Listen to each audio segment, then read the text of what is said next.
And tonight we are joined by an incredible guest, Mr. Vusi Thembekwayo.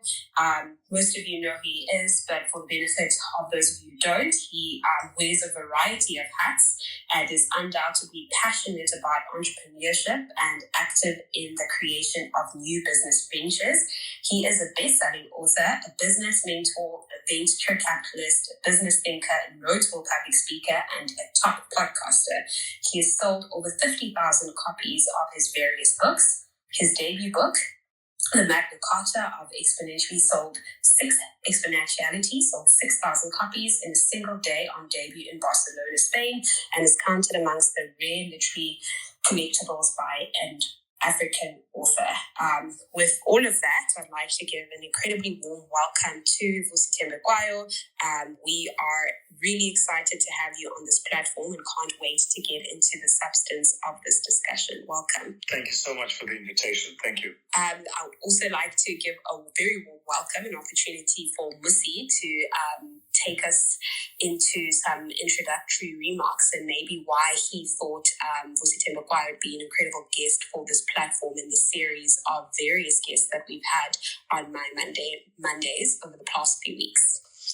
Good evening, everyone, and seriously great to see everyone here on this platform. Always great fun on Mondays. We get to hold discussions about a variety of things, and just the culture is growing, right? We live in a society where our discussions are such that we sometimes lose the opportunity to hear from each other and to be able to have robust discussions. We have guests on this platform that sometimes we agree, sometimes we disagree, but that's the nature not only of who we are as a people group, but also it's the nature of democracy. It's about being able to hear the other side. And tonight's guest is an incredible South African I'm proud to know and call a friend. Vusi is not only an inspiring business person, but a fairly forthright. I'm sure he won't take offense if I say he certainly doesn't mince his words. And he's not only a TikTok sensation who says that for those of you who've seen that clip, I won't repeat it here. My credentials will be revoked. But Vusi is not only a powerful business person, he is an incredible South African and certainly has a deep passion for this country and has a great history. I'm really looking forward to hearing some of your childhood stories, because I think people see the Vusi in the tie, the business mogul, the author, and they forget the taxi catching Vusi Thembekwayo. So I'm really looking forward to hearing about that. So my friend, welcome. It's really great to have you. I look forward to it. And just before I get into Vusi's discussion, perhaps maybe it'd be good to contextualize why this discussion matters. In the recent while, South Africa found itself in a space where we had whatever we call them, civil unrest. Others would call them looting. Others would call them insurrection. Others would call them counter-revolutionary actions. But broadly speaking, they indicate that the fact that South Africa has been suffering, at least in my view, from a long-term cancer of poor economic growth, poor governance that's led to high levels of unemployment, and effectively, born out of an asset inequality, the majority of South Africans are finding themselves poor. Today, I reflected deeply on a statistic that said that at 50% of South Africans, the bottom half, are actually asset negative, which means they owe the state more. They owe money rather than actually have any assets. And that, in fact, only a few people are profound owners of what happens in this country. And so the events that took place last week are an indicator in some ways you could put of the many South Africas we live in, but they are indicators of the fact that there are those who are asset owners and those who are not, and are an indicator of the fact that too many people just simply don't have a job with a government that is at war with itself. So I really do think within that context, we need to discuss profoundly, how do we build a South Africa that is inclusive, a South Africa that has that basic element of Ubuntu, the fact that we are because of one another, and whether these are symptoms globally of a reformation of society, capitalism, and ultimately will it be, as a friend of mine asked me recently, that in the next number of years, we'll be asking if it's okay to be a billionaire or not. So these are some really important questions going forward in a world that's facing inequality. So, Baba, I'm seeking your wisdom as we seek to have a conversation tonight. How are you doing, my friend? My leader, I'm well. You know me, I'm well, I'm blessed. God has been very good. I'm in good spirits, good health. And as of this morning, somebody said to me at the gym, you should go and check your name on TikTok and see how many people have put up a post with your name.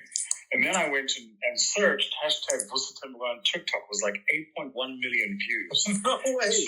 So yeah, I'm feeling a little bit like an artist when they stream on Spotify. They don't get paid their dues. You know? No, so it would be appropriate to call you a TikTok sensation. Who doesn't have a TikTok account? I mean, it's the new world, right? It's just the way the world is now. I love TikTok mainly because I think it democratizes access. Now everyone can be a sensation just by having a TikTok account. So I think it's really great. One of the things I find most interesting about TikTok is there really is nobody they will not go for. And in quite a nice way, because it's cool, it's comical, it's not adversarial, it's people who will take bits of content and spin it and add a song to it or whatever, right? So it's my kids are constantly on it, so I really enjoyed that element of it. Yes. So tell me, what are you currently working on at the moment? I mean, I think a lot of people would assume they hear your views on Twitter. All of us watched during lockdown your video breaking into that space of work, and people were like, who is this guy? Is he running for president? What is the fight? What are you busy with? A whole host of things at the moment. We're in the throes of finalizing my next 2 books, both of which I'm almost sure will be international bestsellers. We've already signed the distribution deals both here and internationally, so I'm very excited about that. We've launched 2 different funds. One of them is an SME fund, which is an SME debt fund. It's a 350 million rand fund. We launched that a week and a half ago, and the PR is kind of going out. The other fund that we're launching is a MES fund. It's a 2.5 billion rand MES fund aimed at the mid-market corporate space. And in addition to that, we're working on an energy and an infrastructure fund.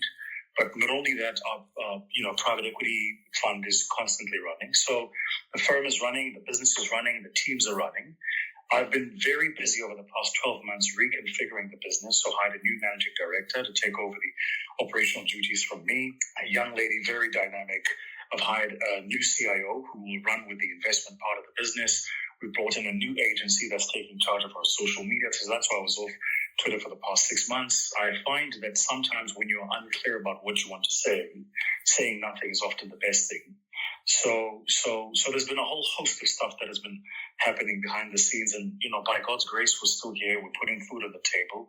The business is growing. The teams are strong. The family is good. It really is those times where we have to be thankful for those simple blessings. So, and are you guys navigating as a family this time of COVID? And I'm more interested to equally hear, I mean, classically people would say, but Vusi Thembekwayo is an out-and-out capitalist. So in this COVID time, are you, you can choose how you frame the discussion, but others make it a lives versus livelihood discussion. So I'm really interested to hear how you personally have navigated COVID and whether you think that the livelihoods discussions, how has the government responded to that? Do you think South Africa is in a good economic management process at the moment? At a personal level, I've had COVID twice. The first time it actually almost killed me was in December. I literally didn't think I was going to make it, my friend. And were it not for our mutual friend, Rob, and a couple of other guys, it was a very, very difficult time. So I can speak with some authority on having the virus and carrying it. And the second time, my kids had it too. And that was a big scare.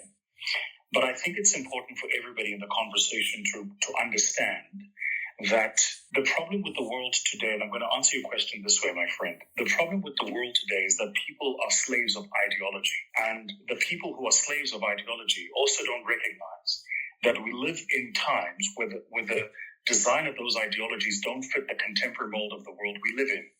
So whether you want to call yourself a communist or a socialist or a capitalist, neither of those ideologies, in its purest sense, would fit any environment that any of us all want to work in. So am I a capitalist? Well, I'm a free market person. I believe in the virtues of the free market. I don't believe the free market is perfect, but I certainly believe it's the least imperfect system. I believe in private enterprise, and I'm fascinated when people talk about the exclusion of Black people and then want to demonize private enterprise, not recognizing that it was yours and my mothers and grandmothers and uncles and aunts who owned shebeens and spaza shops through the enterprise of private enterprise that sent us to the schools that we went to. But I believe that of all the isms, capitalism promises still the best prospects for one to lift oneself out of the doldrums. Now, it's not to say that the system is perfect. That will never be the case. But it is to say that if we use the lens of pragmatism and try to understand how each of these isms should work for us rather than we be slaves of ideology, I think we might actually arrive at designing a system that fits where South Africa is. The problem quickly with South Africans at the moment, I find, is we're constantly trying to retrofit South Africa's problems into an ism that will fix the problem. So we have an inequality problem. Enter socialism. We have a XYZ problem. Enter capitalism. We have and none of those isms perfectly will fix the problem. You need a semblance of, as the Malaysians say, pragmatism. You need to think through the problems you've got and adopt the instruments that will solve the problem at that point in time. And given the state of the economy at the moment, I'd be fascinated to hear what are some of the things, because I think sometimes it's easy, if you like, to say the government is doing X, Y, and Z, the government isn't doing X, Y, and Z. What excites you about South Africa? Because I must be honest, one of the things that I've had to reflect deeply on in the last number of days is to find South Africans who are willing to go, this time next year, things will be better. Because whilst it might sound motherhood and apple pie, but sentiment, confidence, a sense that a country is heading in a direction is as important a variable for business as any other thing.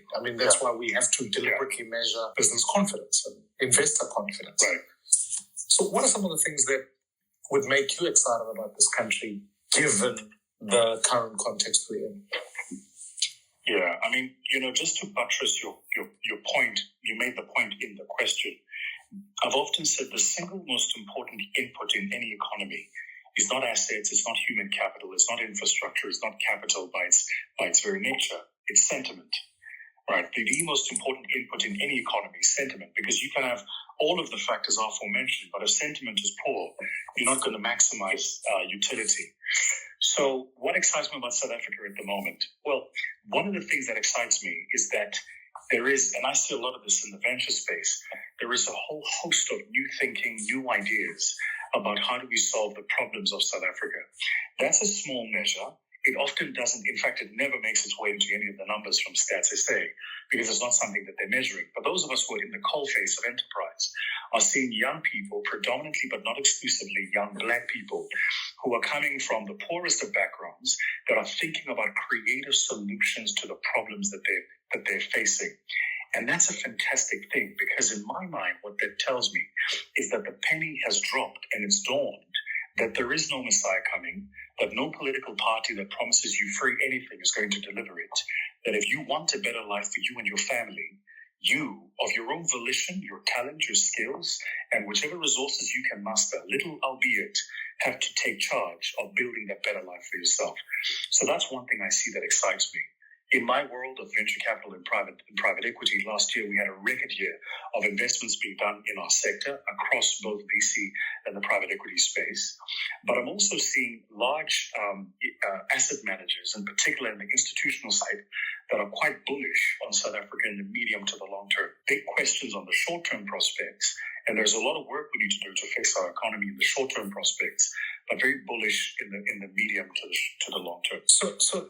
Whilst, I share your sense that for me, the hope is in young. And I say that as a function of both a refreshing perspective that says leadership globally needs to become younger. We live in a continent whose median age is young. And therefore, ultimately, we need to produce leaders that are young. And I think sometimes I remember listening to someone listening to Songes or reflect on the fact that the capital, in the 1994-1999 cabinet, were made up of relatively young people. These were some of them were under the age of 40. Today, we look at people like Tito Mboweni, Trevor Manuel as these senior citizens. But frankly, when they were running government, they were fairly young. So there's something that excites me about that. So I need to ask you more directly, which is this. I listened to a talk you gave where you told your story growing up, and you said, people don't know that story. All of us listening to you here today talk about billions and billions of rands, and that's all great. But how did you get to school? What was the story? Because I might be a young person on this platform kind of going, it's easy for you to say, right? You've got the X Model C accent, you've got the thing going, you've got the networks. Do you know what I mean? Like, so what about me? I live in Lusikisiko, in Dobsonville, or in Soweto. Come on, man. You can't tell me that it's possible for everybody. So I want to hear you. I want to draw lessons from your story because I think there's something compelling in that. As I answer your question, let me just say, I gave up a long time ago trying to convince people that the excuses or reasons they make up in their minds for why they're not where they want to be are incorrect. That's not my role and that's not my job. If you're listening to this conversation and you're looking to prove whatever reason you've arrived at for why your life is the way it is, then the reason is correct. You will hear no argument from me. If you believe you are where you are because of how you speak or where you come from, you are absolutely correct. You will hear no argument from me. I've often said in life, you get the progress or you get the excuse, but you can't have both. So you get to choose which of these two that you want. I mostly come from a small township called Wattville on the eastern part of the East Rand, right? Which, by the way, today, it saddens me today to say is completely dilapidated. The infrastructure has been completely destroyed. And when we speak out today, it's crazy to me that people who fought for our liberation so that we could get access to this education turn around and call us hong hong when we speak out about the things that they gave us the opportunity to go and recognize would be wrong.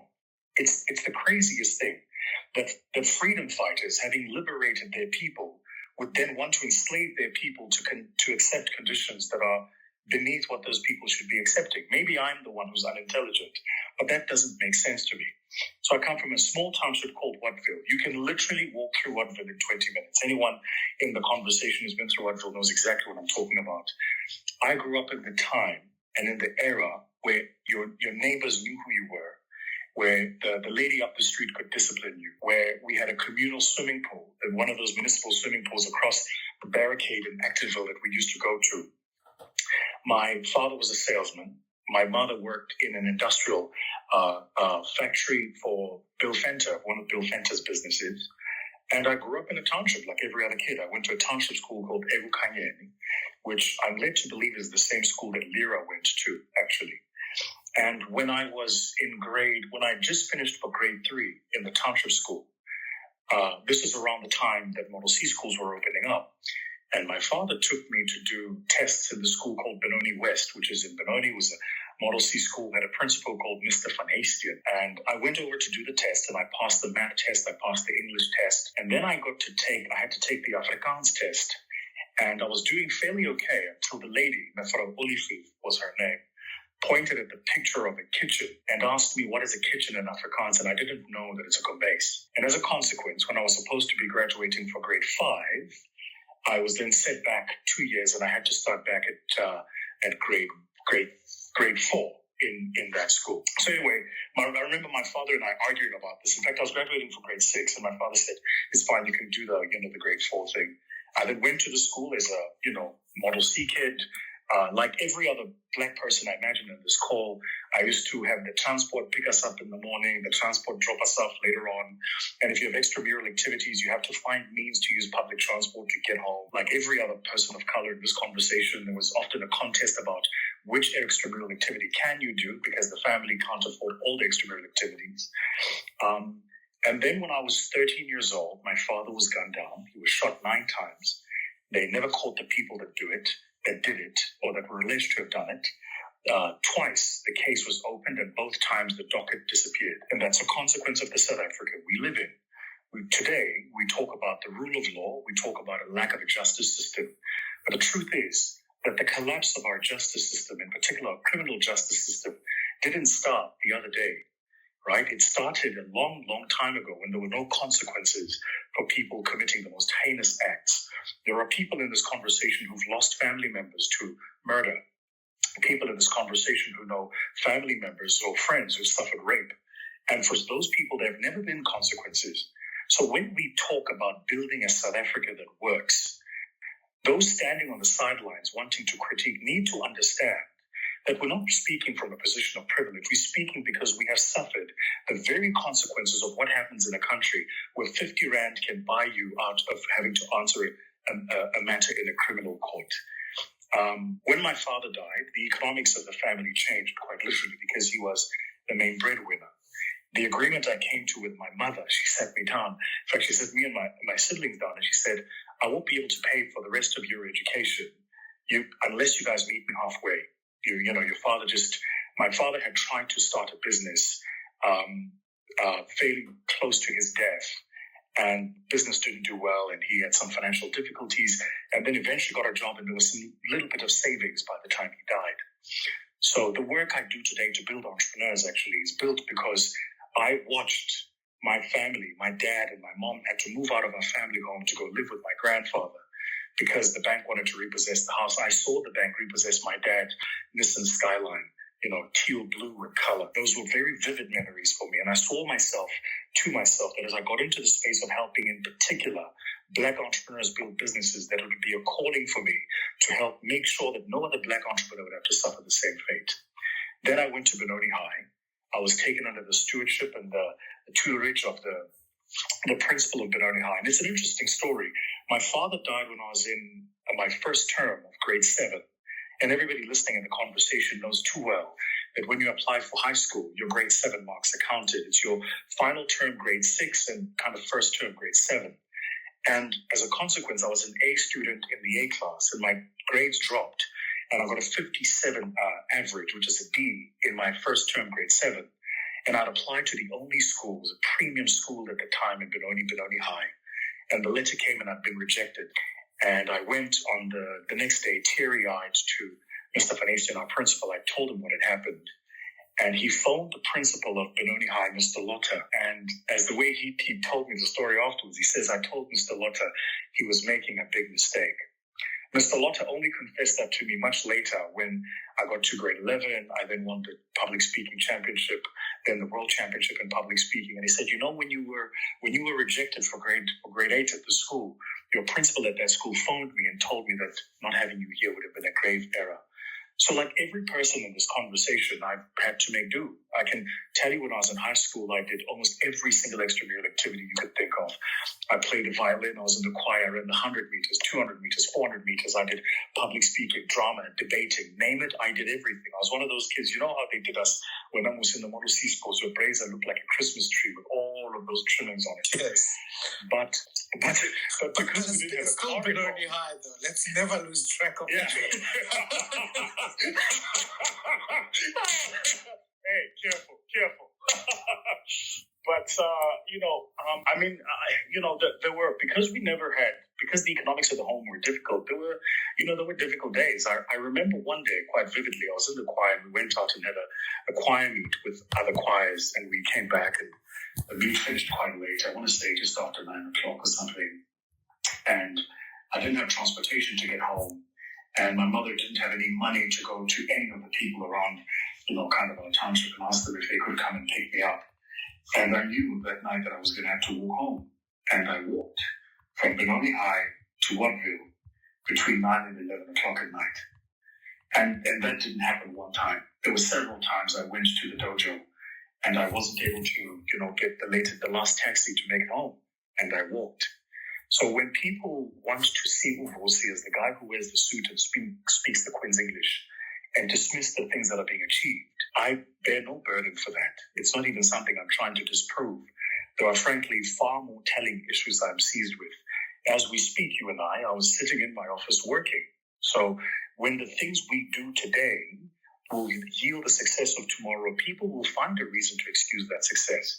That's just not my burden to carry. I gave up on trying to prove people wrong a long time ago. That's incredibly powerful, because I think for more people, I happen to play sport, and to your point, if you didn't catch the taxi on time, you walked. And I think for many people who would be on the call would talk about that. I'm going to give you one question, and I'm going to hand over to Muzuli, because I want to understand, as an entrepreneur in this country, if I gave you the platform to say, what does South Africa need to do to free up more entrepreneurs? What are some of those things you would put in the mix almost immediately? First and most important is capital. Capital is everything. And access to capital in South Africa is notoriously prohibitive. And when you can access it, it is incredibly expensive. And the reason for that is actually quite simple. It's because there is no incentive for the purveyors of capital to transform. There's no incentive for them to take new risk. South African banking system is wont for saying that it's one of the most secure, advanced banking systems in the world. And that's curious, because in effect, what South African bankers are telling us is they take the same kind of risks that Swiss banks take, but we're not in Switzerland. So I think if you want to address the building of scalable businesses challenge, you have to unlock the capital problem. Look just the other day at the announcement by Yoko, before that Pineapple, before that Better Bank, before that several others, and some that we are shareholders in, who have raised capital. And you realize that you need capital to build businesses. The apartheid government understood this all too well. Read about the history of the IDC and how the IDC seeded the funding of SAA today, the now defunct SAA. The apartheid government understood all too well the role capital plays in building a class of people, and with that, a sustainable economic community. So you have to unlock that. The second, and there are no quick wins on this, is you have to unlock the education challenge. That's why in our firm, we went and signed a partnership with Harvard, where we now, in the marketplace, marketing and selling Harvard material and product at hugely discounted rates to entrepreneurs so that they can build capacity and learn how to manage business. Because everything, by God's incredible grace, that I know about business, everything I learned from the former chairman and patron of our firm, the now late Ndapelechef Maponya, everything I learned from my old mentor, Bob Max Mycel. These were the men that built me to be the young man I am today. Everything I learned from those people, I learned. And there's a power in that statement. The statement is to say, there is nothing that you need to acquire that you cannot learn if you're willing to put through a process of deliberate education. So you have to unlock capital, you have to unlock education. And then the third and most important is you have to liberalize access to markets. For many entrepreneurs, I imagine in this conversation, you can make the product, but you can't sell it. I was watching Tsepo Jeans, who I'm a huge fan of, was a part of this conversation and listening in. You can make the product, but you can't get it to market. When you can get it to market, there are huge barriers to entry. So we have to fundamentally rethink the structure of the South African economy. And it's oligopolistic, and I've said this for a long time. You have 56, maybe 57 million citizens, 76% of them Black African. You have 5 major banks, 7 large clothing retailers, 9 large listed mining houses, and of those, none are Black African owned. That tells you everything about the structure of the South African economy. Now, there's one of two things we can do. We can, as people of color, go and say, well, that business exists and we want to buy it. And I think there are people who are very capable at that, and good luck with that, and long may they live. Or those of us who are sitting on the sidelines can be left to build the future of this country, to build new businesses and create new capacity. But you need all 3 of these to play, and you need the regulatory environment that allows us access to the marketplace. If that doesn't happen, we're going to talk about economic transformation. We're going to talk about broadening economic access. But what happened a few weeks ago in KwaZulu-Natal and Gauteng will only be a smidge on what's going to happen in the future if we're not very deliberate about broadening economic participation. I want to get Muzuli to carry on here, because I'm sure, there'll be questions about politics and how, what happened a couple of weeks ago was an indicator of the fact that in some ways we had a state that was incapable. I'm sure there'll be some questions that will come from the audience that will ask, is Vusi going to be running for president? But we'll break that down in a bit. Muzuli, I'm going to hand over to you. Thank you. And also thank you to Vusi for actually just opening up that way and so giving us insights into your own personal journey. And like you said, I think it is it's easy for people to look at sort of the project at the end or when it's at a certain stage and think that it's easy or there's a handout or something like that. But I think it is helpful for everyone to sort of get that context and to understanding a little bit more about your journey. And I think what's even better about what you've offered is the tools and some of the key things that you've learned along the way. And I think I'm going to take a round of 3 questions, and while people are lining up to get permission to speak, if you had to sort of pin down some of maybe the 3 key learnings that you've learned out of your personal experiences in the quote-unquote come up to someone on this platform who's in their late teens, their early 20s, and in that sort of transitional period of their lives, what are the key 3 learnings that you would say, particularly in the space of entrepreneurship, have really been pivotal to your success and your growing success? Great question. Thank you for it. The first would be that you've got to believe in something greater than yourself. That's frankly what keeps you going. You've got to believe in something greater than yourself. You've got to believe in serving a cause greater than your balance sheet or your profitability. You've got to believe in leaving a mark and creating a legacy. If you don't serve a cause greater than yourself, there is no amount of money that makes up for the lonely nights, that makes up for the incredible amount of sacrifices, that makes up for the lost relationships, that makes up for often the ill health that comes with the stresses that we entrepreneurs have to go through. There is no amount of money that makes up for any of that stuff. You've got to believe in something bigger than yourself. So the question is, what do you believe in? It has to be bigger than you. The second is you've got to serve something bigger than yourself. You've got to serve a community. I believe I serve my community, I serve my people, and I serve my God. And you've got to believe in serving something greater than yourself. Because once you recognize that you are an instrument of service, your entire perspective changes, your entire approach changes. You're not afforded pomp and circumstance. You're not afforded the trappings of success, and take it from somebody who suffered from the trappings of success once or twice before. They are exactly, as people say, a trapping. And it's only when you go through that process, once again, of reorientation, of remembering why you started. So it's about being of service. And the third is being unapologetic about what you believe in. We live in a world where you will create enemies. You will cause offense. People will be offended by something you say or something you believe in. You have to be unapologetic about what you believe in, because it is, at the end of the day, your truth, and nobody can take away the fact that it is your truth. We live in a world today where it's quite obscene. People can argue with you the facts about your own life as if they were there to live them. So you have to be very clear about what you believe in, what you stand for, what you're about, and what you're pursuing. Awesome. Thank you very much for those very clear and concise points.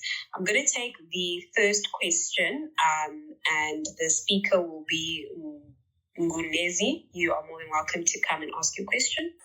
Good afternoon. Can you hear me? Yes, we can. Go ahead. My name is Pondani Mkize. Thank you for the opportunity to talk and ask a question to the great man like Vusi Thembekwayo.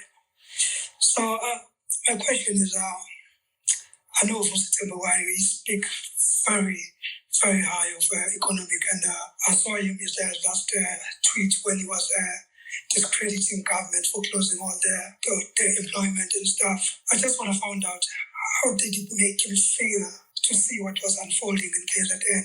Because some of us have watched it, and my heart was broken, and I was so sad to see everything goes into flame and stuff. So I just want to find out from a businessman like Vusi Thembekwayo, how did it make him feel to see that? To see our black KZN, because I'm from KZN as well, to see what happens, it really touched me and made me think of the education system is failing us if we can do something like that. And then another question is, how did you feel about... Sorry, I'm going to have to cut you off. We did try to limit this to one question, but thank you for your great first question. Thank you. Okay, thank you very much. Yeah, let me answer that. Thank you so much, Ba, for that great question. I think, like everybody in this conversation, I felt angry, if I'm honest. I was very angry. I was actually very upset.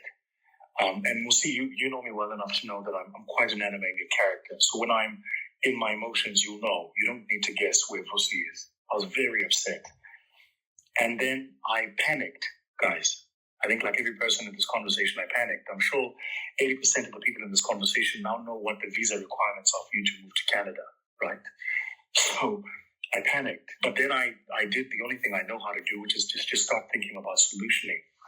And the work that we're doing, and I'm a part of a cohort of people under the banner Rebuild and Restore South Africa, as we're raising money so that we can help. We're trying to raise 50 million rand. We're 15 million rand in. We want to raise 50. I would have liked to get to 500 million, but it depends on whether or not we get the mechanisms to do so. So the work I'm doing at the moment is actually taking up a lot of my time. Is we've created a fund called a Patriot Fund, and I'm talking to friends all over the world to see if we can muster some resources to come and help. But your question was, how did I feel? First, angry, then panic, and then just started thinking around solutions. And at the end of the day, we have to move beyond the emotion and start thinking proactively about what can we do. Thank you. And I think it's also good to hear what the proactive steps that are being taken by particularly profile South Africans in this country. And so it's good to hear that there's a move and that there's a concerted effort to get resources together in the project of the quote-unquote rebuild of South Africa. I'm going to take a question from Newsworth 1. You may unmute your speaker and ask your question. Okay, while Newsworth is figuring that out, we can go and ask Lord of the Dips. Good evening, everyone. Thank you so much for this insightful space. I just had a question for Vusi, and funny enough, when he felt panicked, that was most of us as well. I remember getting a lot of inboxes and communication from people wondering what to do. And I think my question is based around that. When you look at the opportunity cost of investing offshore as compared to investing locally, how do you deal with that opportunity cost when it hits you that, our economy might be failing and it's probably better to invest somewhere else and reserve those capital that you've built up? Yeah, great question.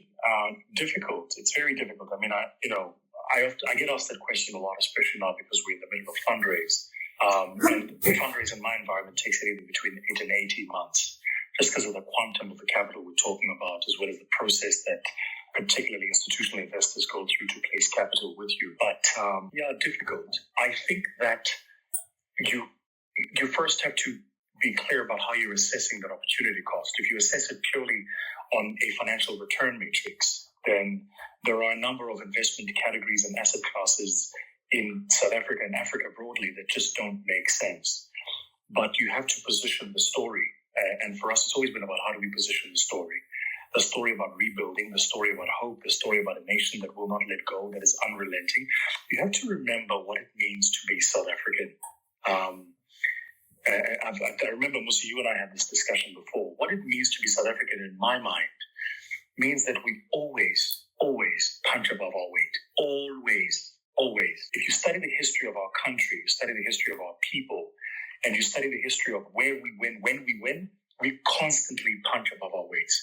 Whether it was Chad Leclerc a couple of Olympics ago, or Tatiana Skuma now, or Wade van Niekerk, or Caster Semenya, or Trevor Noah, or Vusi Thembekwayo in public speaking, or it doesn't matter where you place us, anywhere where we meet up with the rest of the world, we will constantly rise to the occasion and punch above our weight. And sometimes I think we South Africans forget that. We forget what it means for us to be who we are. So if you assess investing here, I mean, you'd need one of my investment analysts to run kind of a macros and understand what different investment destinations based on different risk criteria can yield, right? And you can still make the case for South Africa. But for me, I tend to approach it from a humanitarian perspective and understand that investments is not only about pure financial returns, but it's also about building a world that is more socially equitable, a society that is more evenly distributed, and correcting the injustices, most of which we've inherited. All right. I'm going to let Pule ask his question. Pule Jones. Pule, you may unmute yourself. Can you hear me Yes, now? I can. Yes, you can. Thank you. All right, thank you very much for this opportunity. Vusi, my name is Bule. I just wanted to ask a question. As the manner in which politicians conduct themselves in this particular period we find ourselves in crucial as to how we as South Africans live as well. I mean, for example, you look at the pandemic we find ourselves in, and what we're seeing as well is that high-profile politicians being embroiled in corruption, and this is money supposedly that's supposed to be channeled to actually save lives and improve lives. So does this also impact the manner in which people are living? And of course, businesses, like in your previous video, where you open quotations, say, look where we found ourselves in now, look where we find ourselves in now currently, close quotation. Does this have an impact on our daily lives? Absolutely. You know, the role of leadership, however you want to define whom it is that qualifies to be a leader, but the role of leadership is to set the tone. Any person who's ever led will tell you, and if you read all the literature there is about leadership, read from doyens like Dr. Miles Monroe, or read Dr. Maxwell's work, read Kipling's work, read Malcolm Gladwell's work, read Walter Gibson's work, Walter Bikes' work. There are several people who've written incredible work on the subject matter of leadership. It all boils down to setting the tone. It's like a kaya. The role is to set the tone. So this is why we find ourselves in what is fast becoming a lawless society. We're not yet lawless, but we're fast becoming a lawless society because the leaders have created, either implicitly or tacitly, a permission setting that says it's okay to be lawless. That's where we found ourselves. So it does matter, and it's absolutely fundamental. This is why, in particular for young people, it's so important to have positive role models who positively display the qualities that we want as a society. I think that the apex of this is the question we as society have to ask ourselves. The question we as South Africans have to ask ourselves is, how are we going to punish those who do not act in accordance with the values we espouse as a community? That, for me, is the more telling question. Because, and here's why I say that, how leaders behave is a reflection of the leader. How leaders are allowed to behave without any consequences is a reflection of the people they represent. So if we allow these leaders to keep doing the things they do without any ask of accountability, and I'm talking real accountability, I'm not talking about people standing in front of a commission and testifying or telling us things. I'm talking about real accountability. I'm talking about hitting them where it hurts. I'm talking about removing them from the positions they occupy where they can do the things that they do. If we do not do that, then we as society are equally complicit in the things that many of these so-called leaders do. And we have to find a way of removing the isms I spoke about earlier, the politics, the ideology, and start talking practically about what kind of system we want. You recognize a socialist, a communist, and a capitalist both want an ethical society. So it's of no consequence then which ism you belong to. If a leader behaves in a manner that is unethical, they don't get to hide behind the guise of being for the people, or the guise of socialism, or the guise of pseudo-communism. They shouldn't be allowed the space to do that. And I think it's time now. The romance is over, guys. We're 27 years in. The romance is over. It's time now for us to have real accountability conversations with the people we've entrusted with leading us to the future. But Vusi, I need to come in here and we'll pick up the other questions as we go, because this really then taps into the very issue as to how do we reform our politics. Because whilst in many levels I take your point about saying the conduct we're seeing of our leaders and the lack of accountability reflects on the broader voting population, as well as the question about the people who elect them into or select them in that sense to come in. Currently in this country, we vote directly for a party. I'm going to ask you to get into waters here that you and I have discussed, but I think it'll be helpful for this conversation. So first is, how do we reform our politics? Because it seems the liberation narrative is well on the table.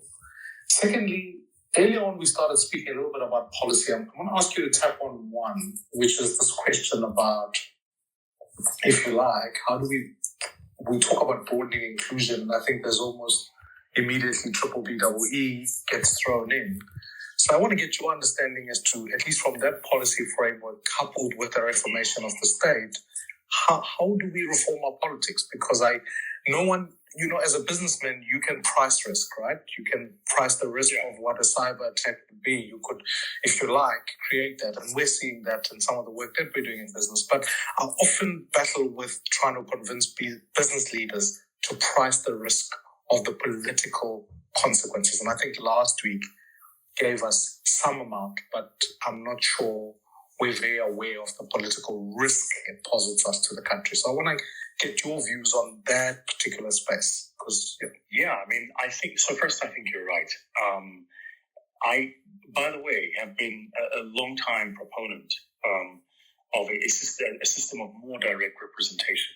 I think that the very idea of voting, it's right. It's very curious to me that we would allow a system where we vote for a party and the party then gets to elect whom it is that we put into office. That question is so layered, Mmusi. Let me just say this very quickly.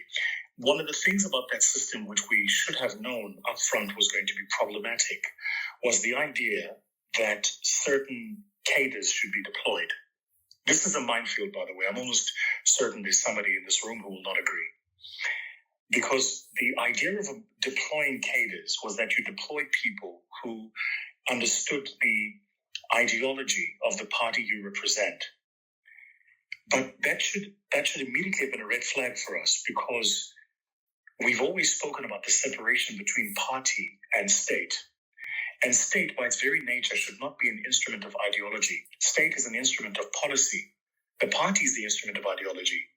So why would you need to then deploy people who follow an ideology into an instrument that is intended to deploy a particular policy? These are issues we should have asked long ago. Set aside the fact that when people go rogue, they're often disowned by whichever political home they belong to as rogue units who do not represent the broader whole, the good party versus the bad party within a party, say. But when people do well, the very same party then wants to own their successes. So there was this opting out of the illness of the system, but opting into whatever benefits accrues to them. So I've always believed in a system of more direct representation. That's why, for the record, everybody in this conversation, as you know, Mmusi, I'm a big supporter of the work that you're doing to get a system of direct representation where South Africans can vote directly for the people they want to represent them.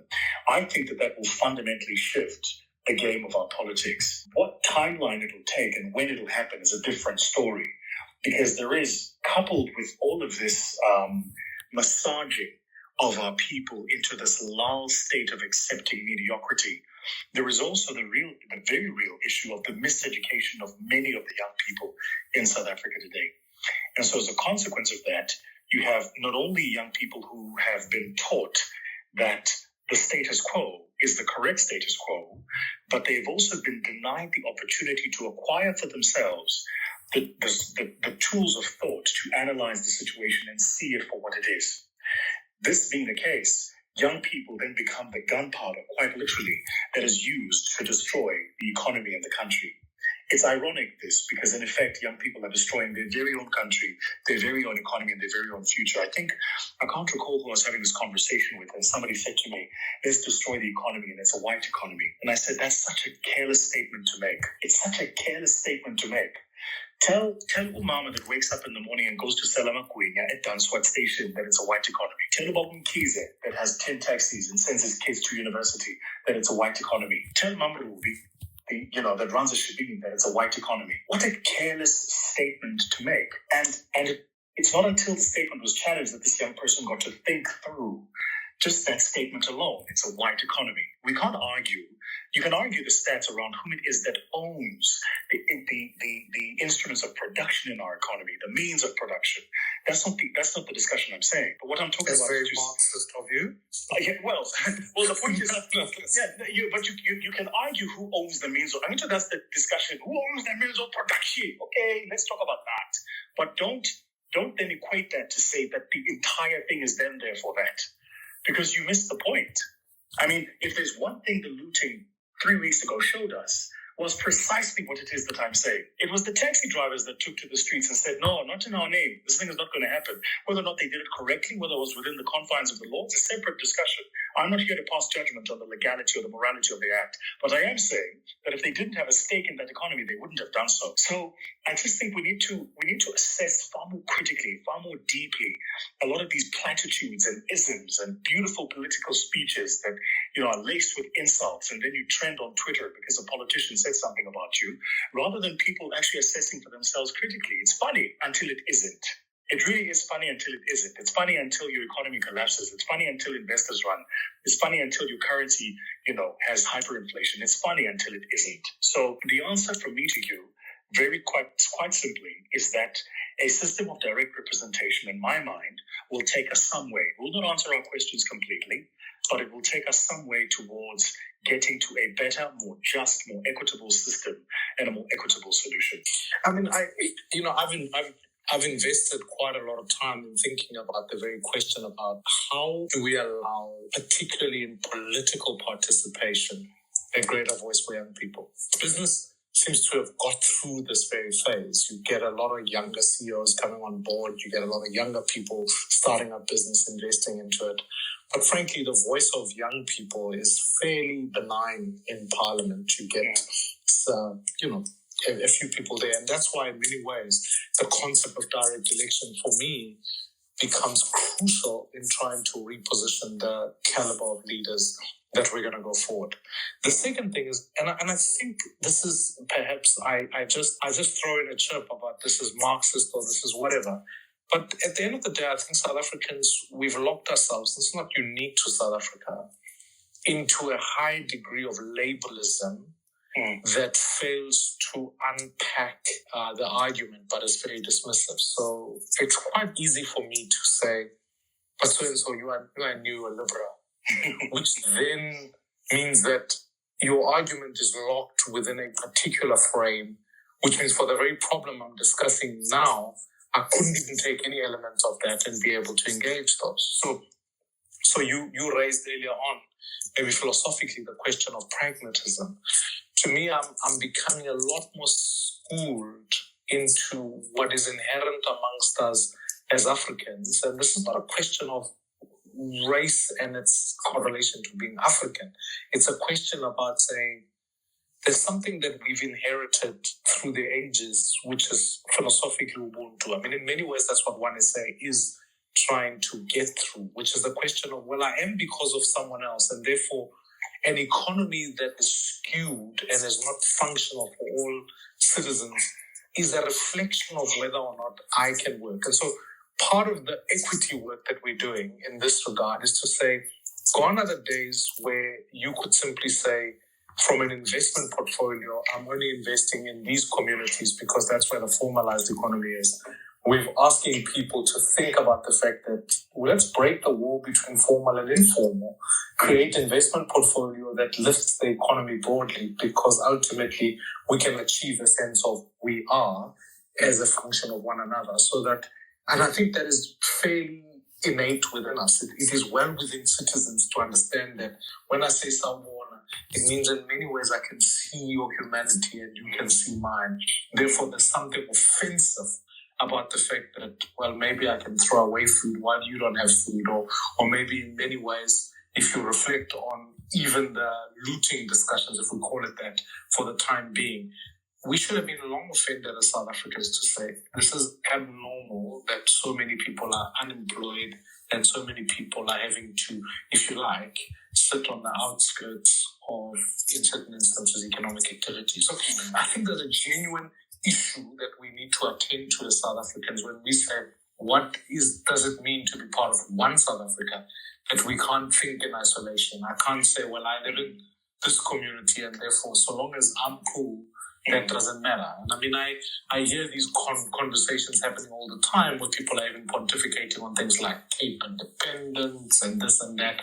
And sometimes I think it harks at the fact that so long as my turf is perfectly fine, then I don't have to worry about what happens across the road. And I think there is a quintessential moment now as a country for us to go, if COVID has taught us anything, is that the health of the strongest is at the mercy of the weakest. So we can all sit here and say, I'm fine, I have a medical aid, but believe you me, so long as other citizens cannot gain healthcare, none of us are going anywhere. You said something I want to jump on very quickly, and I know we're hogging the space. I'd love to hear questions and other thoughts from the over 1,500 people in this discussion. So sorry for hogging, but I wanted to say, you said something. You said why weren't young people offended? We were offended. We are offended. But when we are offended, we're called sellouts. We're called coconuts. We're called you think you're white. That's the fact. You recognize there is somebody. So a black person having reached success is then referred to by other black people as you think you're white. Is that a tacit admission by us that only white people deserve success? These are such simple, fundamental questions that we either dismiss or we don't think about. It's like the term clever black. It's going to take generations for people to understand the damage of that term, the damage of the term clever black, the creation of a dichotomy, a contrast between the idea of intellectual gift and blackness, in whichever way these people intended it. Because actually when they say clever black, what they mean is you think you're clever, but you're not. But even the way it's phrased is precisely the problem. So last year when I did my video, you will not believe the inordinate amount of abuse that I took, the personal attacks, a whole host of things that happened behind the scenes, for which we don't need to get into the details, because we started asking the critical questions. And I began by saying, it's curious to me that the people who fought for our liberation will then want to use the system that used to oppress us as the benchmark of their performance. That should be curious to everybody in this conversation. You want to tell me you fought apartheid, and then when we tell you that what you're doing is wrong, or what you're doing is immoral, you tell us, but apartheid was worse. You want to tell me and there's nobody who sits and goes, but there's a problem with this. So I think, Mmusi, if we got the idea of direct representation more engrossed in our politics, you'd find a lot more of these young voices emerging. If for no reason other than, I just don't see how many young people who have the capability of thought and of applying their time and skill in many other places will want to go and sit in a branch meeting of many of our political parties and be engrossed in the isms of 1975 politics. I just don't see it, right? And so there is a disincentive to participate in the system because you have to go through. And this, by the way, I've said this to you before, this is literally why I admire you, because I'm like, I just wouldn't have had the patience to go through that system and listen to the nonsense and the riffraff and sit in council. I wouldn't have it in me. It's not in my stitching. It's one day something I hope the good Lord will bless me with. But it's just not something that's in my DNA or my fiber at the moment. So I think a redesign of the system would enable young people to participate in the system, because it is a dogfight. Those who brought us to this point are not going to let go or relent without a fight. And frankly, there has never been a generation that was gifted an opportunity to create its future without first seizing the opportunity to fight for that opportunity. I'm going to, Muzuli, for the purposes of this month of August, insist that the next 3 questions must be from Omama. And I apologize about this up front. We should have taken it up front, but I think it's crucial. Otherwise, I don't want to make Women's Day next week only. We got to talk about it now. So maybe let's allow a few more questions from all. I see there's a few ladies who've come on board. Sure. I'm going to take 2 questions in a row. And as the speakers prepare to speak, that is Lady Lou. And the second will be Dr. Nyirwara. Maybe I can just pose a quick question to you, Vusi. Where do you then see, I'm not sure if you consider yourself to be young when you're speaking about sort of young people's participation in this new system that we're working on, but where do you then see maybe your role personally, but also the role of business people like you in this new sort of political system that we're slowly building and working towards. I think the example that you used about the taxi associations is so critical. The intelligence and actually the foresight to say, you know what, for as long as this continues, it means people don't have jobs. And for the fact that people don't have jobs, they're not able to come into my taxi, which has then a direct impact on my business and then how I'm able to provide for my family. Are people in the spaces, particularly the entrepreneurial space and business space you're in, like-minded to say the failing of South Africa politically has a direct impact on my business, my community that I serve, the employees that I employ, and therefore I actually need to take up the responsibility of then sort of diffusing this line between business and politics and stepping up in that space. Where do you see yourself and your colleagues in this new space of independent candidates and new electoral system? The answer is, are they? The answer to your first question, which is, are they, is yes. Sadly, you're talking here about a group of people who are capable, talented, educated, and not without options. And the human nature is the path of least resistance. It's easier for a lot of them, frankly, to pack up and relocate and move to many other parts of the world. And I know, when the looting happened, of the 7 phone calls I took from different people who were thinking about leaving South Africa, 6 of them were black. 6. That's where we are today. 6 young black people. And there are some listening to this conversation going, and I heard somebody say this the other day. I thought it was such a careless statement. They said, if you want to leave, go. Let's examine that statement. You go through 12 years of education and schooling in the South African system before you qualify with a grade 12 certificate. If you get an undergrad, that's an additional 3 years. Honors, an additional year. Master's, an additional year or 2. And eventually a doctorate, if you want, an additional year or 2 after that. So 12 years at minimum before you become a productive member of the economic system. And for most people, it's at least 15 years.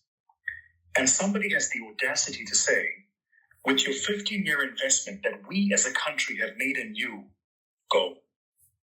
That's how you need to see that statement. That's how careless that statement is. How many of us here would take a 15-year investment and throw it away at a whim because we just don't like the way things look, or we don't like what people are saying? And I think these are all the questions we need to ask ourselves. So sadly, a number of my colleagues are looking at alternative options in other parts of the world because, my sister, the world is a village. The internet made the world flat. It's not round anymore. You are connected today to every other person in every other part of the world.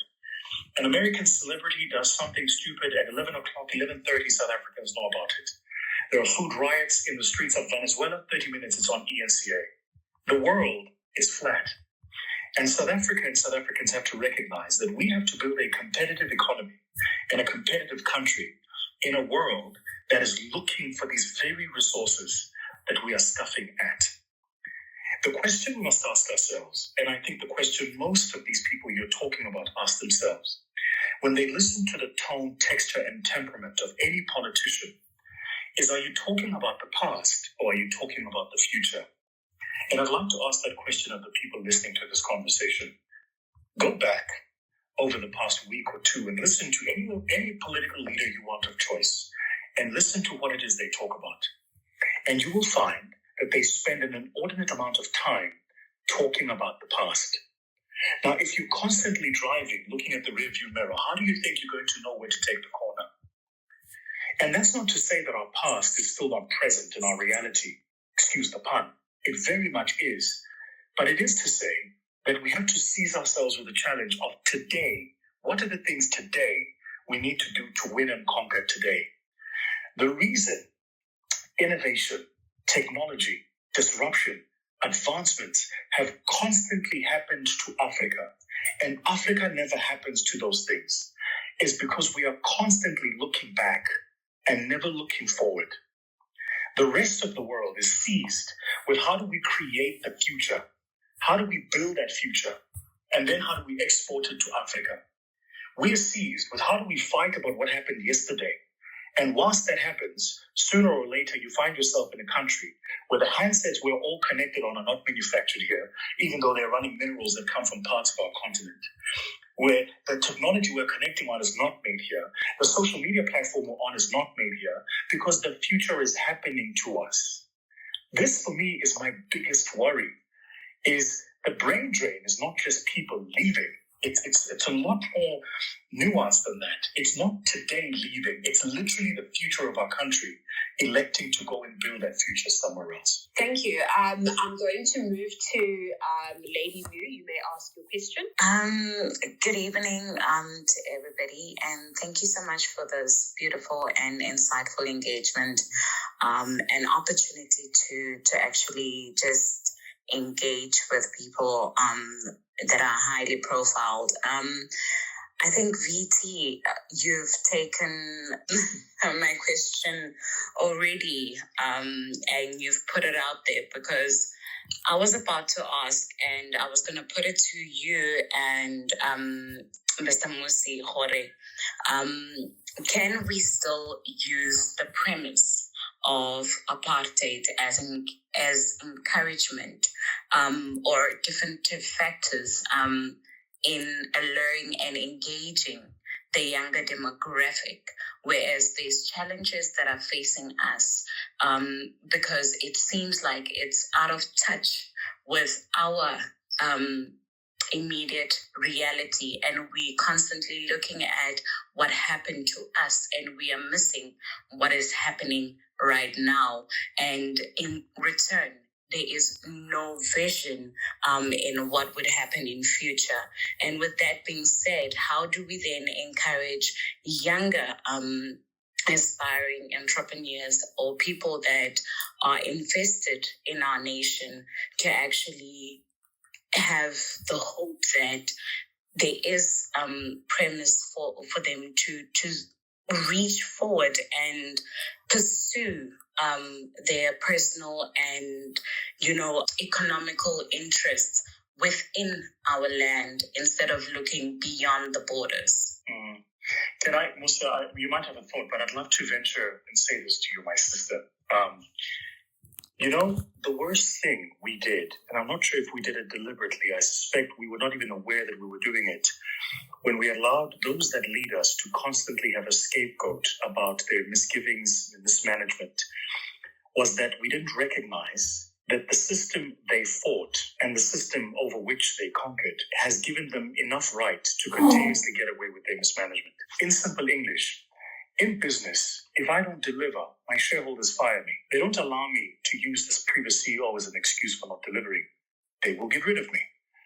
In a relationship, a romantic relationship, a marriage, if you don't meet up to your partner's expectations, they will leave. But it's curious that we have ended up in a situation where even if those to whom we have entrusted our futures fail, they have the right constantly to blame the past. In fact, them failing further exacerbates and gives them the right to blame the past. So it's like, there are no schools, yes, because of apartheid. But wait, let's just run the math, guys. The South African economy is on average R1 trillion a year economy. 27 years is 27 trillion. Why have we still got a schooling problem? Why have we got a public health problem? Why have we got a roads and infrastructure problem? You're trying to tell me with 27 trillion rand, you can't build sufficient schools for 55 million people. You can't build sufficient hospital capacity. You can't industrialize black people. Come on. Who's fooling who here? But every time you bring that accountability discussion up, then what happens is you get thrown back. Yes, but apartheid. Yes, but apartheid. And we have to find a way of saying apartheid was egregious, it was evil, it was a heinous system, it was a crime against humanity. And in my mind, frankly, those who were part of perpetrating that act must still stand their day in court. That's how I feel about it. But that notwithstanding, you, Mmusi, you are in charge now. You, Vusi, you are in charge now. Tell me what you're doing now with the budget you are getting now. Don't mention what apartheid did. Tell me now, why are there still people living in squalor and squatter camps in the townships all over South Africa? Why are there still people with picket trees? Why is there no sufficient housing? Which apartheid are you going to blame 27 years down the line? And it's our inability to have what is a separate scientific diagnostic discussion and hold people truly accountable that gives them the right, implicitly, I would suggest, to constantly keep bringing up the past as an excuse. And like everyone in this conversation, if I watch Sarafina once, I also now want to go to the streets and cause havoc. Just one Sarafina, I'm there. Right? And that's why they play Sarafina every time before the elections come. If it's not Sarafina, it's kind of beloved country. We know them. We know the movies. They'll play them. Right? So the point is, we also have to begin to understand when our own nature is being used against us. We have to be woke enough to see when our Ubuntu-ness is being weaponized to keep us where we are. There's a powerful verse in the Bible that says that people perish without vision, right? And its basic tenet is that unless you can articulate a tomorrow, people invariably perish. My challenge about the current party political system, if you look at its current infrastructure, it looks no different to what it would have been in 94 in many ways. And the vision that political parties in this country hold, I often sometimes think that it's not classically in the isms. And what I say about that is that actually when I look at the policy positions of each of the respective parties, I could quite make a cogent case that, but you are talking left and walking right? There are very few people who are, in that sense, ideological purists. I mean, if I look at the Chinese Communist Party, you can't equally also get an equally capitalist organization in what China has done. So frankly, I think sometimes to get caught up in that and to try and put political parties into that space is sometimes missing this element which says that the vision was liberation. Once liberation in that sense, as liberation parties get to it, is accomplished, in truth, we haven't been able to articulate a vision beyond that. And in many ways, that's why our country perishes, because we lack a vision for tomorrow. And it's consequential, because we're trying to solve problems of our parents rather than problems of our kids. Now, let me use a very real example. This afternoon, I was in Mfuleni in Joburg, in Gauteng, and I went to this taxi rank, right? And in my head, I always ask myself the question: I can see the squalor, but surely I must be able to see beyond that, because any idiot can tell you what should have happened there. But frankly, it's leadership that asks you what can still happen. And so I thought to myself, maybe in some ways we should have a vision for a taxi rank there that's workable. But that would be correcting something that's 10 years old. If I'm going to start today building a taxi rank, in truth, I must think, what kind of taxis will kids be using 5 years, 10 years from now? Then I'm responding to a question about tomorrow. Now, in the transport system, that might be a little bit of an easier or much more difficult question to it's an easier question. But I'm always fascinated when the state stands up publicly and says, let's get a state bank. And I'm kind of going, well, I hear that. But in truth, banks themselves realize that their biggest competitors are no longer other banks, but they're retailers, right? Retailers have worked out how to do micro-lending in a much more effective way than what banks do. So I'm uncertain how a state bank will compete within that phrase if I think about what the prospects of tomorrow look like. So in many ways, the question about vision, and this is why I celebrate the Southeast Asian countries, is because they knew to do two things. They said, what kind of Asia do we want to see? And whether you might support President Xi in China or not, but he could tell you what the world is going to look like in 2050. That's how far ahead the Chinese have planned, and that's why our kids in South Africa have to, in some ways, begin learning Mandarin. It's not accidental. It's that they have a vision for what the world is going to look like, and they're working towards that deliberately. Whether you agree with it or not is not my point. My point is someone is telling you this is the world as they'd like to see it. As Africans, South Africa, we need to be able to say to ourselves, A, what is our contribution to the global society? And how are we going to prepare for that immediately now. Given the resources that we've got, given the manpower that we've got, the central hub of labor will be from this continent. Therefore, we have to intentionally go, what kind of Africa do we look to see? And I would argue strongly that just having that conversation alone would really be distinguishable from the sense that we can offer a far more cogent political discussion going forward. It would have to answer questions about what kind of education we want to put on the table. Because, in truth, it's easy for me to say, well, what apartheid did is that it denied access to kids to get education. So now my task is to give access to education. But achieving access is just insufficient in a globally competitive world.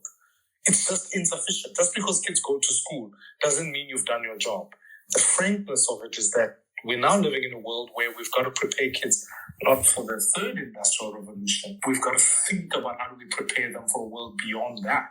So really, I think, to me, the future question could not be more apposite. And if we don't attend to that, we're going to face difficulties, even around conversation on climate. So that's why, even from one SA point of view, I'm very intentional about going, kids must be doing maths and science better.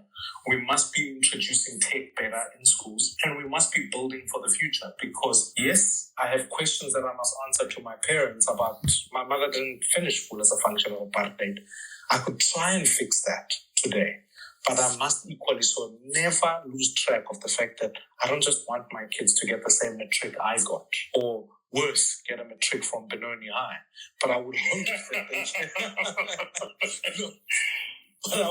that they get a sort of education that positions them for the future. That would be better than both Vusi and mine, because we had the Model C school, which had something, but frankly, that's not that in and of itself isn't always globally competitive in certain sectors. So I think the future conversation must be real. So I don't want to hog the space. Let me just get more questions on the table from Muzuli there. We've lost Muzuli, so let me ask Dr. Nyawira. Hi, my name is Nyawira, and I'm Kenyan, although I currently live in Chicago. So as people who are highly attuned to the South African business environment, what are the hottest sectors or industries that people are investing in? And is there any appetite for investment in biotech? Because if this pandemic has taught us anything, is that wealth and health are highly interlinked. And we really can't afford this scenario where with every epidemic, every pandemic, every outbreak, we are putting out a begging bowl.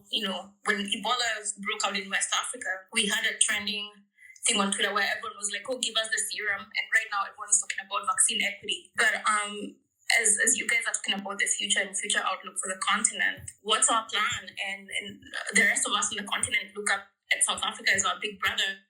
You guys have more money. So I just wanted to know what the thought pattern around that is. Thank you.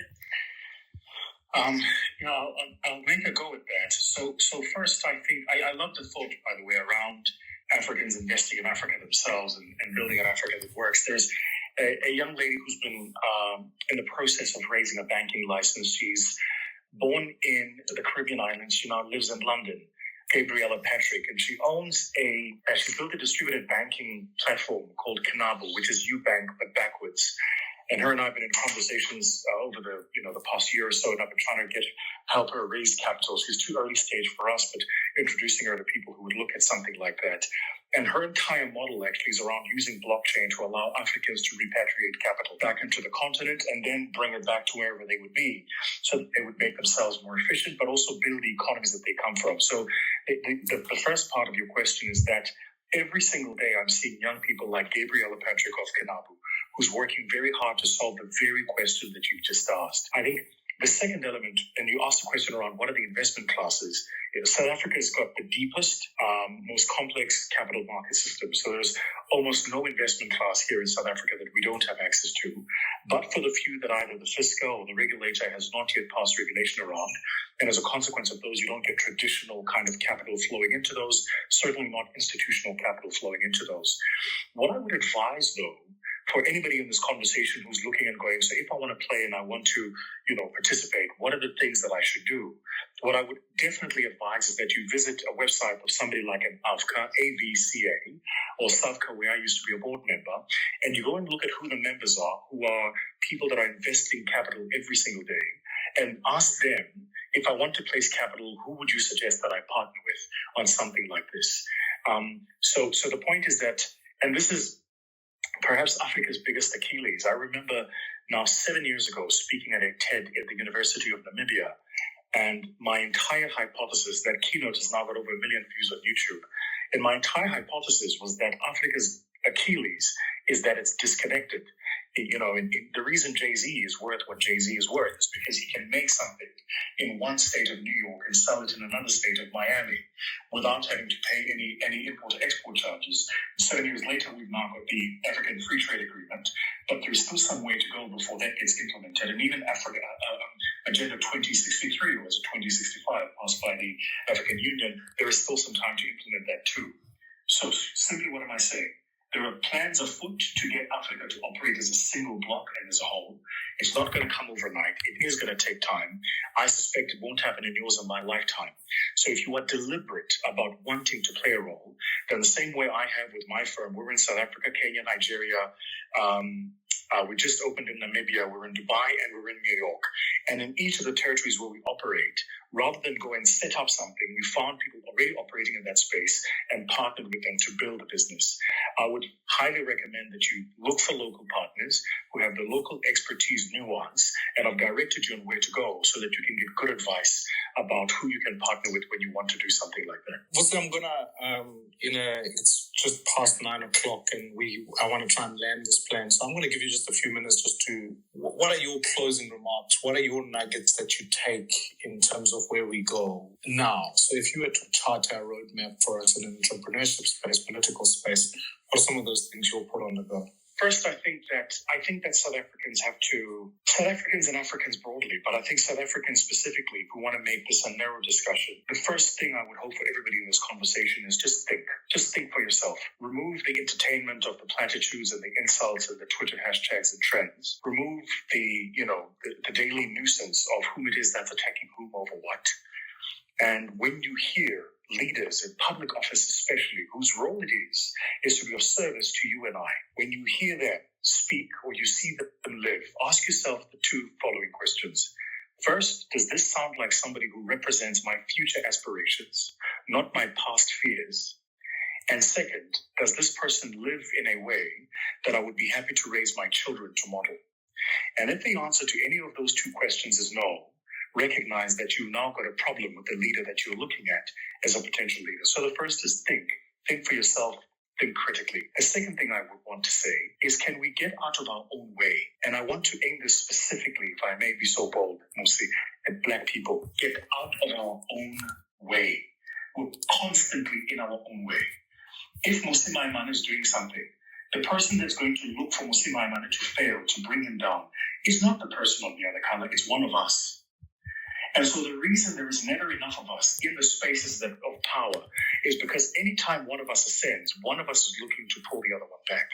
There is this part of us, and I'm not sure what it is, but we are communal about everything. We are communal about our suffering. We are communal about our sports. We are communal about everything except economic success. The minute we reach economic success, all of a sudden we want to destroy. And that's a loaded statement. It's a big statement, and I'm almost sure it's a statement that there's some of you in this room are going to be offended by. But if you're not offended, we're probably just not telling the truth. So let's get out of our own way.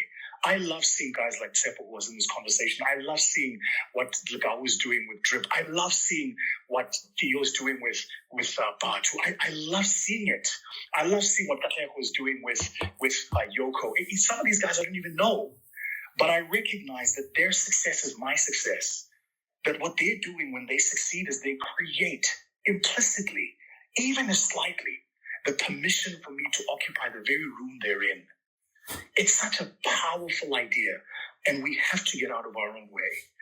And the third, and I want to aim this, if I may, just as a final comment, at the young people listening to this conversation, is this: you do not owe the old people the obligation of carrying their past hurts.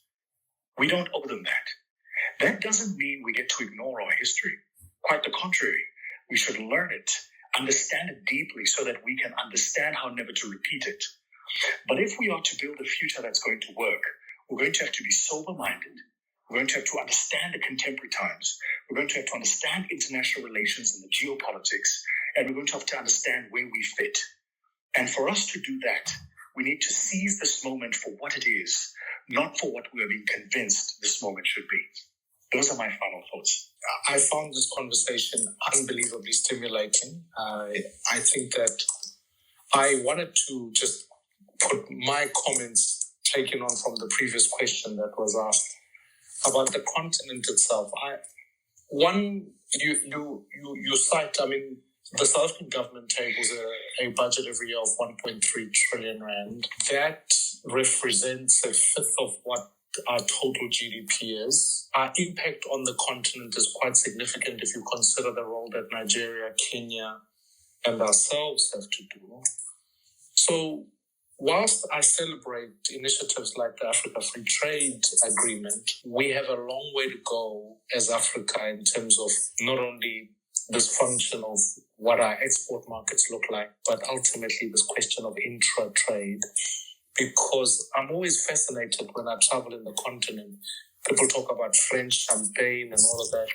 I wonder one day if we one day will talk about South African champagne being celebrated. We've got some of the best and gins.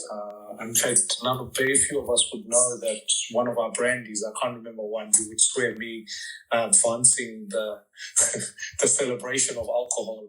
But I just celebrate the ingenuity that South Africans have put in industry and making sure that it is celebrated. But you'd find Europeans, Australians celebrating our wines, far less Africans. And I think in a continent that, if you project to 2040, would be about 1.2 billion people, I think there's an immense opportunity in Africa. So I am bullish about the continent more than anything. And I think part of this conversation about investment and intra-trade needs to be focused on that. The second is, I've always wanted to advance this idea of a national venture capital. I celebrate the work that private citizens do in the private equity space. I think that it's powerful to do that. I do think we need to collapse the multiple funds that we've got as a country, whether those they're just too many and too cumbersome for people to get a hold of. Whereas if we created one cumulative fund that we had an ability to deploy capital so as to stimulate not only micro enterprise, but to move people to medium enterprise. It's the lesson I learned in a number of the countries that we've been doing trade with is that entrepreneurship cannot succeed unless it's willing to fail. And I think sometimes we don't give people the tools as to how to fail. If you were speaking to Startup Nation in Israel, you'd realize that you are talking to entrepreneurs who failed a few times. And in fact, one of the rules that they put on the table is to say, if you haven't failed, we don't invest in you. So I do think that's part of the question. But Vusi, I'm going to put you on the spot because I want to ask you one question. One of the things I had Graham Condrington here, and we'll announce it on Twitter, all the books. People wrote into us looking for the books, so we sent them out. I'm going to ask you if you've got a few books to put out, but I'm going to ask you a much bigger favor. I want to get one or two young people here who, if they DM us, send us stuff, you can give them even an hour of mentorship virtually that they can ask you questions. And if they can be able to get books, you can get books to them, that'll be first prize, equally so. So I want to put you on the spot. Are you game? Because I'll do it. Absolutely. I mean, I would love that opportunity to do so. I'd love the opportunity to dedicate some time. I'd love the opportunity to give books to some of the young people who are listening. In fact, I'll do better for the young people that you select, and I'll leave it for you to select. I'll not only give them a copy of my book, but I'll give them a copy of the top 5 books that I recommend to everybody, books that have changed and transformed my life. So I'd be very humbled at that. Thank you, Musing. And that's why I'm such a big fan of yours, because I think as great as your mind is, I think your heart is also. We were discussing, Vusi and I we got too many common friends, and we've been talking about even this whole Save the Children initiative and about making sure that we can make our impact even in this country. So my friend, I want to thank you. Thank you for taking time out. I know you're busy and I know you've still got more work to do still tonight.